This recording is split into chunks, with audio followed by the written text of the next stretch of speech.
Amin. Nah, pada pagi hari ini ya kita berada di hari yang ketiga ya. Berada di hari yang ketiga dalam doa 10 hari, di mana momentum ini mau dijadikan oleh gereja sebagai momentum di mana terjadi kebangunan rohani.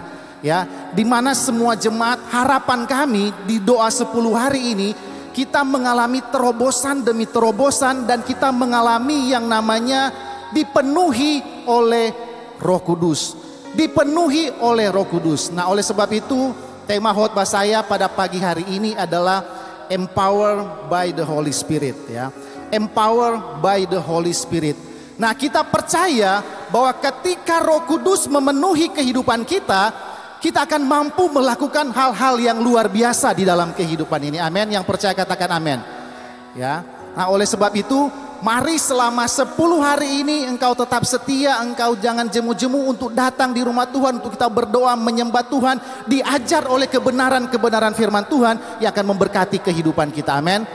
Hari yang pertama, malam yang pertama kita telah belajar didorong oleh kebenaran firman Tuhan, pengajaran bahwa kita harus bersungguh-sungguh untuk dipenuhi dengan kuasa Roh Kudus ini. Kita harus bersungguh-sungguh mencari Tuhan, mencari Roh Kudus, sehingga ketika dipenuhi dengan Roh Kudus, kita akan memiliki kekuatan yang luar biasa di dalam kehidupan ini. Dan yang kedua, tadi malam orang telah diajari bahwa kuasa Roh Kudus itu ketika memenuhi kehidupan kita, kita akan diberikan keberanian sehingga kita bisa menjadi saksi Tuhan, menyampaikan kebenaran firman Tuhan kepada orang lain dengan penuh keberanian. Kita butuh keberanian hari-hari ini, amin. Oleh sebab itu tetap buka hatimu dan biarkan Roh Kudus memenuhi kehidupanmu, sehingga kita akan menjadi orang-orang, menjadi saksi Kristus yang melaksanakan amanat agung Tuhan Yesus dalam kehidupan ini. Nah, pada hari ini, sepanjang hari ini sampai malam nanti, saya akan berbicara secara spesifik tentang bagaimana ketika Roh Kudus memenuhi kehidupan kita, bukan hanya saja kita akan berjalan dari satu kemenangan kepada kemenangan yang lain, bukan hanya saja kita akan berjalan sesuai dengan rencana Tuhan di dalam kehidupan ini, tapi ketika Roh Kudus memenuhi saya dan saudara, maka kita mampu menunaikan tugas panggilan yang Tuhan beri di dalam kehidupan kita, yaitu memuridkan orang lain. Amin. Udah, pastor, berat ini no. Ya. Biar jos tuh kita ba ibadah-ibadah jono. Biar jos tuh kita ba melayani, tapi kalau so bicara tentang pemuritan, bagaimana membawa orang, membantu orang, menolong orang lain sehingga mereka mengenal Tuhan, mereka kemudian bisa bertumbuh secara kerohanian mereka. Oh pastor, bukan kita pe bidang itu Kang. Tetapi pada hari ini saya akan membawa pikiran kita, pemahaman kita, bahwa kita sebagai orang percaya, siapapun Anda yang sudah mengaku Yesus sebagai Tuhan dan Juru Selamat kita secara pribadi, saya dan saudara dipanggil untuk membantu orang, untuk memuridkan orang, menolong mereka yang belum mengalami pertumbuhan secara rohani, mengalami pertumbuhan secara rohani, sehingga mereka menjadi orang Kristen yang dewasa di dalam Tuhan, bukan lagi anak-anak secara rohani.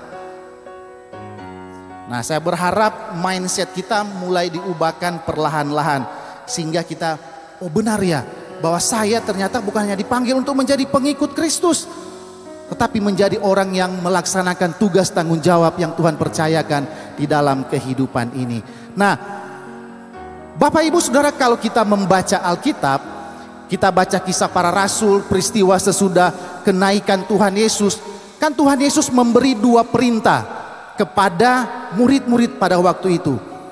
Perintah yang pertama adalah, pergilah, jadikanlah semua bangsa muridku. Matius 28 ayat 19 sampai 20. Sebelum Yesus terangkat ke sorga, Yesus berkata kepada murid-murid, kalian harus pergi, beritakan Injil, bawa sebanyak mungkin jiwa kepada Tuhan, kemudian jadikan mereka murid Kristus, baptis mereka, kemudian ajar mereka sehingga mereka memiliki pengetahuan tentang Allah, mereka bertumbuh iman mereka, mereka bertumbuh kerohanian mereka. Itu perintah yang tidak boleh ditawar-tawar. Tetapi ada satu perintah kepada murid-murid pada waktu itu, yaitu Tuhan Yesus bilang, tunggu dulu di Yerusalem. Ini kelihatannya, kedengarannya bertolak belakang ya. Di satu sisi Yesus berkata, pergilah, pergi. Tetapi di sisi yang lain Tuhan bilang, tunggu dulu.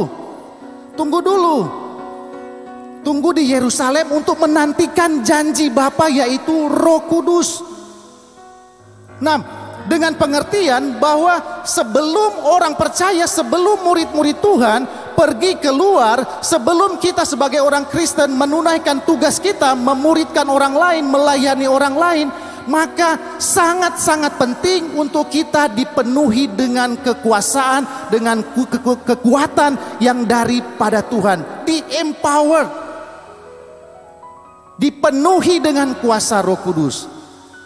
Nah, kata empower ini yaitu kan bahasa Inggris. Kalau bahasa Indonesianya diartikan dalam bahasa Indonesia itu sama dengan diperlengkapi, dikuasai oleh Roh Kudus, dipersenjatai, kemudian dimampukan.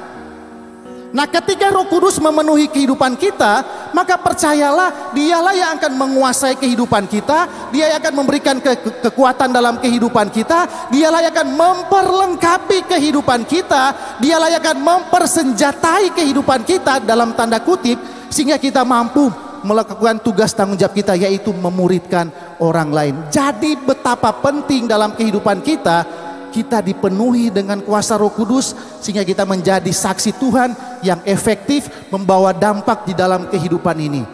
Saya tahu, saya percaya bahwa mungkin ada sebagian orang yang berpikir, pastor, biar jo kita hidup berkemenangan di dalam Tuhan, kita beribadah dan melayani Tuhan.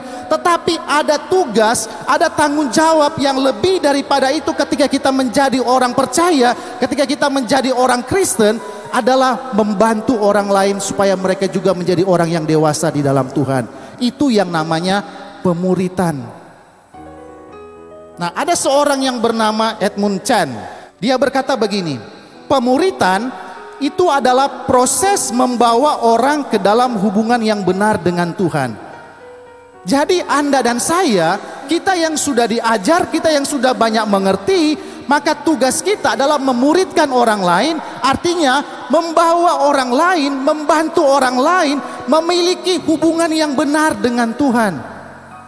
Karena banyak hari-hari ini, apalagi generasi muda, mereka tidak memahami, tidak mengenal yang namanya memiliki hubungan yang benar dengan Tuhan.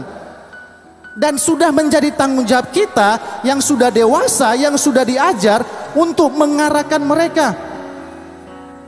Berikut dikatakan bahwa pemuritan adalah untuk melatih mereka untuk menjadi dewasa di dalam Kristus. Menjadi orang-orang yang dewasa, bukan lagi menjadi anak-anak yang harus selalu dikasih minum susu, yang sebenarnya sudah harus mengajar, yang sebenarnya sudah harus mendidik orang lain, tetapi masih anak-anak. Tugas tanggung jawab orang untuk membawa mereka kepada kedewasaan di dalam Tuhan. Karena banyak hari ini saya melihat juga banyak, saya harap tidak ada di gereja kita ya, orang sudah 50-an, 60-an, sudah senior, tetapi karakter, kelakuan, perilaku, tabiat itu masih dikategorikan sebagai anak-anak.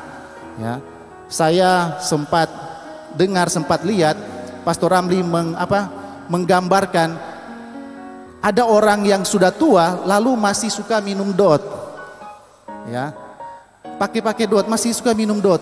Nah, kenyataannya, faktanya orang-orang yang demikian masih ada di sekitar kita, masih ada di sekitar kita, di sekeliling kita. Nah, tugas kita adalah membawa mereka kepada perubahan hidup sehingga mereka menjadi orang yang kemudian bertumbuh secara dewasa, secara rohani. Nah, yang berikutnya, bahwa pemuritan itu harus dilakukan sengaja dan konsisten sehingga mampu melipat gandakan seluruh proses ini ke dalam orang lain. Artinya, ketika kita memuridkan orang lain, kemudian orang lain menjadi dewasa, nah orang tersebut yang sudah dewasa kemudian akan melakukan hal yang sama, memuridkan orang lain, membantu orang lain, menolong orang lain, sehingga mereka bisa melakukan tugas mereka dengan baik dan efektif. Nah, untuk melakukan tugas ini, tugas tanggung jawab saya dan saudara, kita butuh Tuhan, kita butuh kuasa Tuhan. Roh Kudus harus memenuhi kehidupan kita.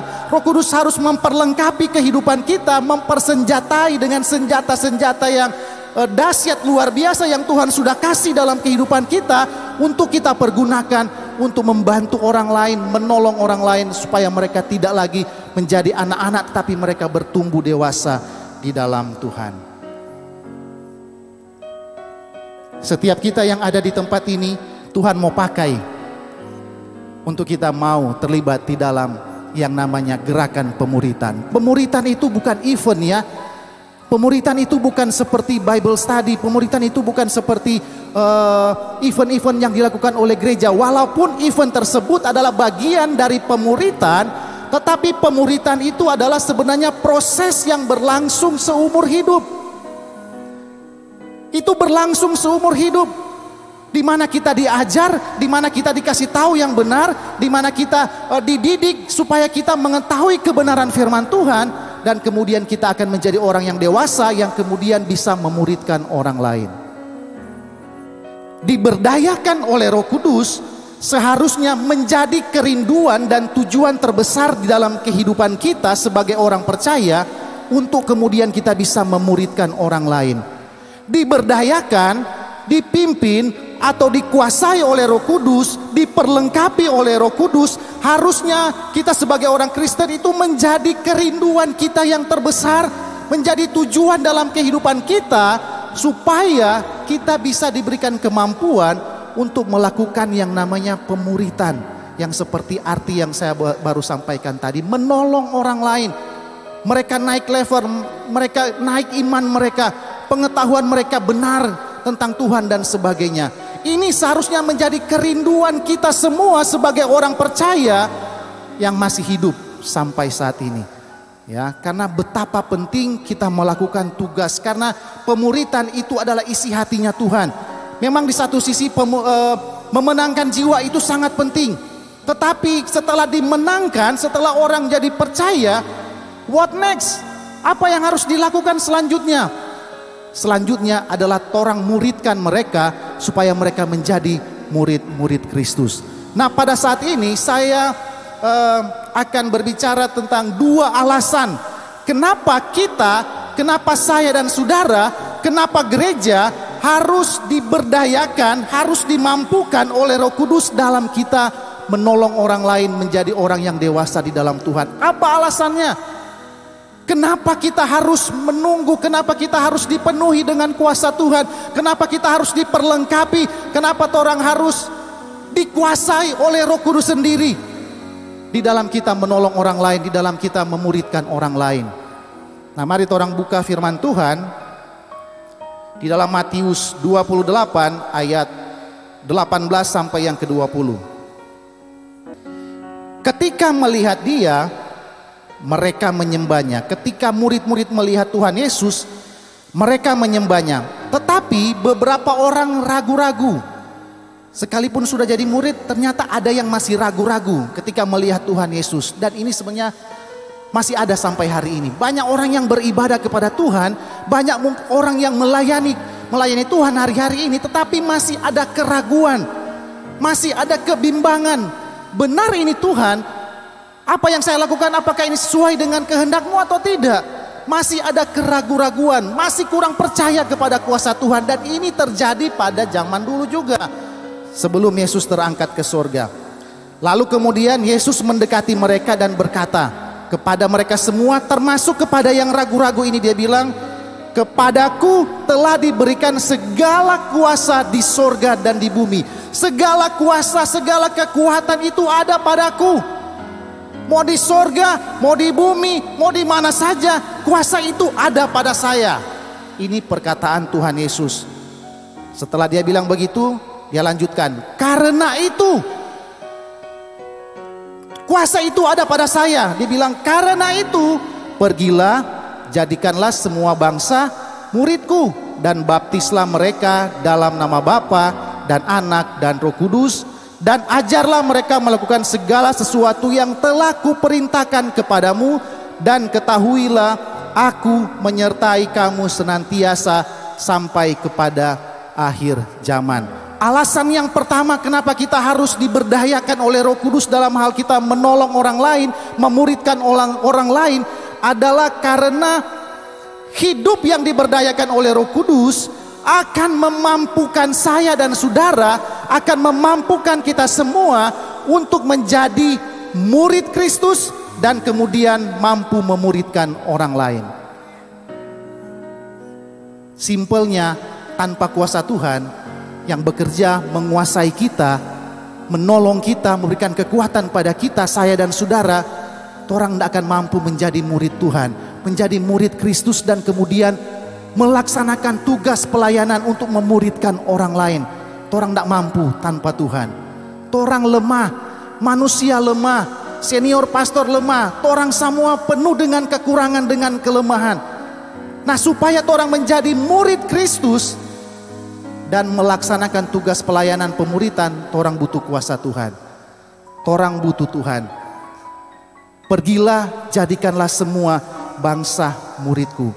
Bagi sebagian orang berpikir bahwa memuridkan itu adalah tugas pendeta, itu adalah tugas CG leader, itu adalah tugas pelayan-pelayan Tuhan. Tetapi kebenarannya kita semua dipanggil untuk menolong orang lain, untuk membantu orang lain. Apakah di gereja, apakah di rumah, apakah di tempat pekerjaan, bawahan kita, orang-orang kenalan kita, staf kita, keluarga kita, anak-anak kita, siapapun Anda dipanggil untuk memuridkan mereka, kasih tahu yang benar, arahkan kehidupan mereka supaya mereka bertumbuh iman mereka, punya pengetahuan yang benar tentang Allah, mengenal Tuhan, memiliki hubungan yang baik dengan Tuhan. Itulah tugas tanggung jawab kita sebagai orang Kristen. Karena orang dipanggil Tuhan bukan hanya menjadi follower saja, tapi menjadi murid, disciple. Tuhan memanggil kita, Tuhan membawa kita menjadi warga kerajaan Allah bukan hanya untuk menjadi pengikut-pengikut saja. Karena berbeda antara para pengikut Tuhan dan murid Tuhan. Antara follower dan para disciple. Ya, saya pelajari di Alkitab ketika Tuhan Yesus dalam pelayanannya, dia berhadapan dengan dua orang ini, pengikut dan murid. Murid-murid pada waktu itu berada dekat dengan Tuhan Yesus, dan Yesus juga menjadi orang-orang yang diikuti oleh banyak orang pada waktu itu. Kenapa orang mengikuti Yesus pada waktu itu? Karena mereka terpesona, terkesan, kagum dengan apa yang Tuhan Yesus lakukan. Yesus melakukan banyak mujizat, sehingga ini menarik orang untuk mengikuti dia.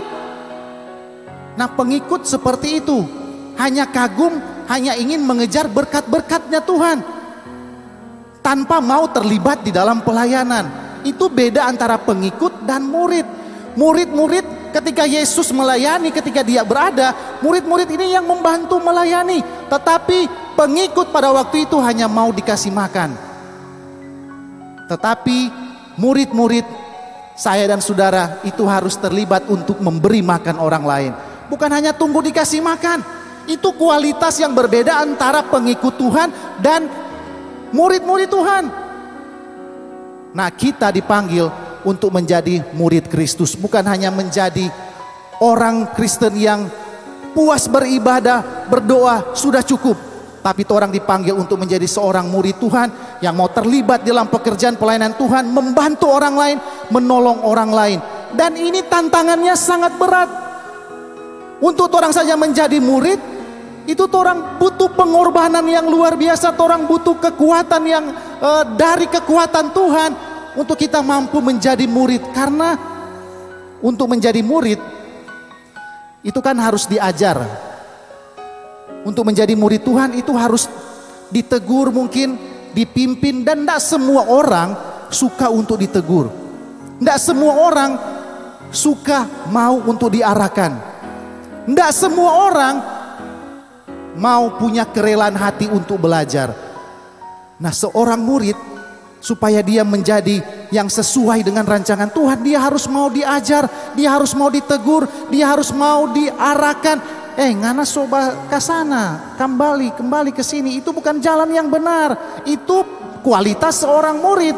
Tapi kalau pengikut, kita tahu begini, kita jalan sendiri. Akhirnya masuk lubang. Wow, rasa sendiri. Tak tahu so diarahkan begini, dan sebagainya.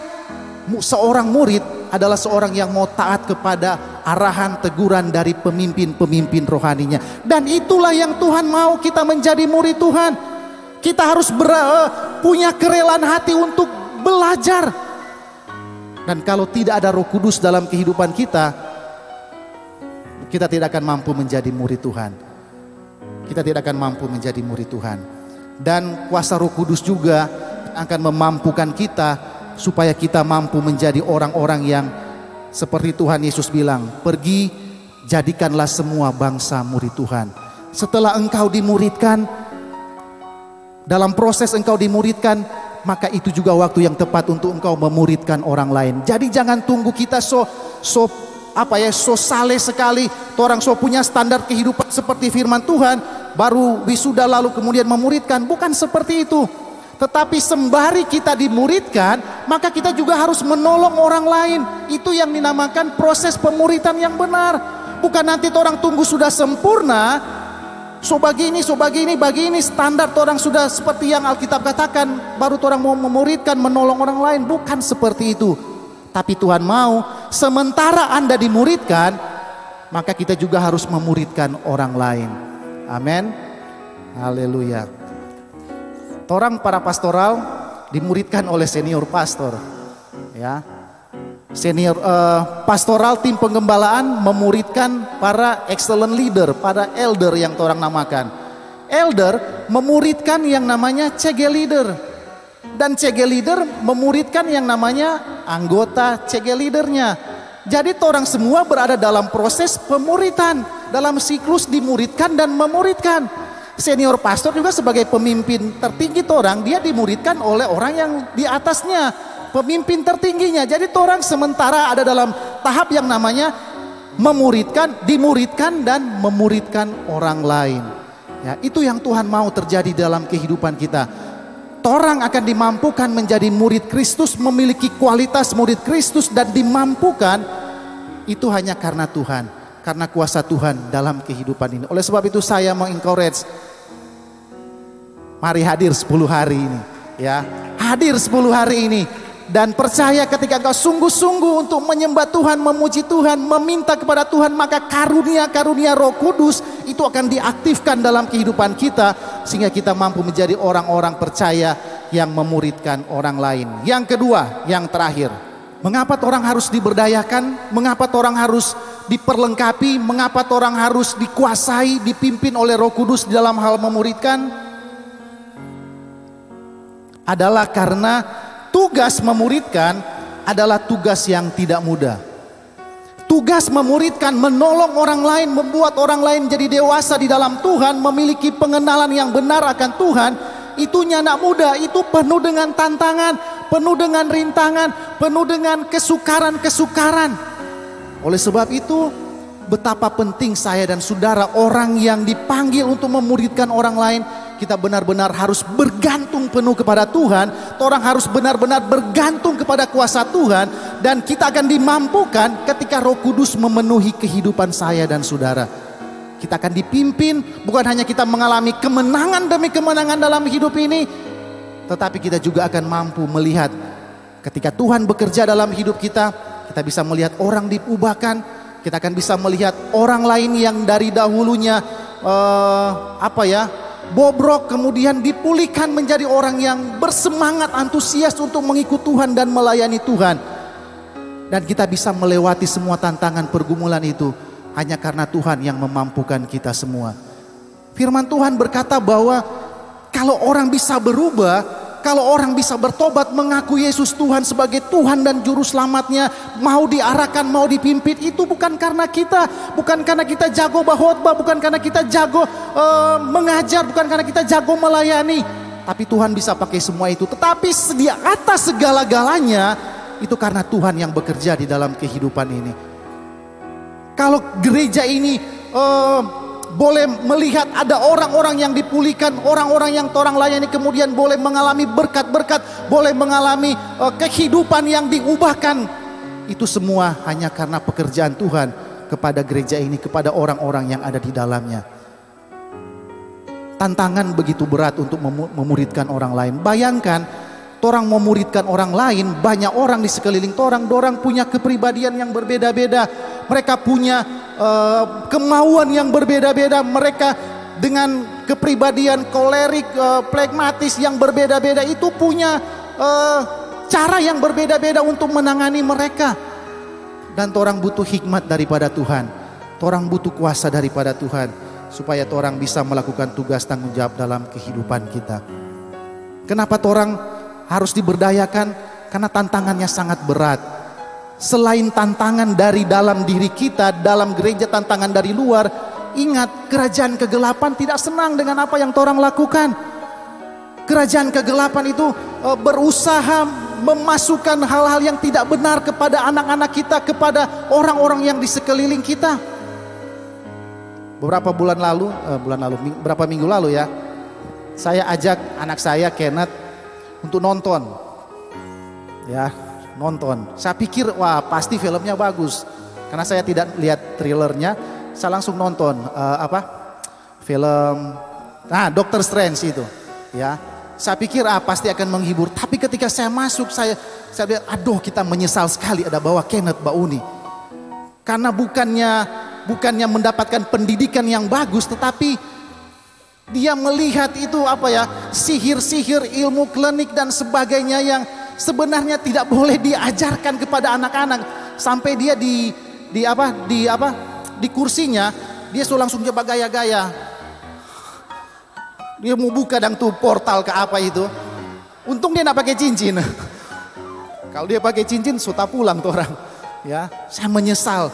Tapi itu pekerjaan kuasa kegelapan hari-hari ini untuk menanamkan hal-hal yang seperti itu. Kita sebagai warga kerajaan Allah hari ini sementara melawan dengan kuasa kerajaan kegelapan.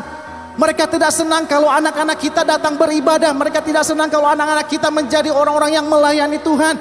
Mereka berusaha seperti singa yang mengaum-ngaum untuk menerkam anak-anak kita.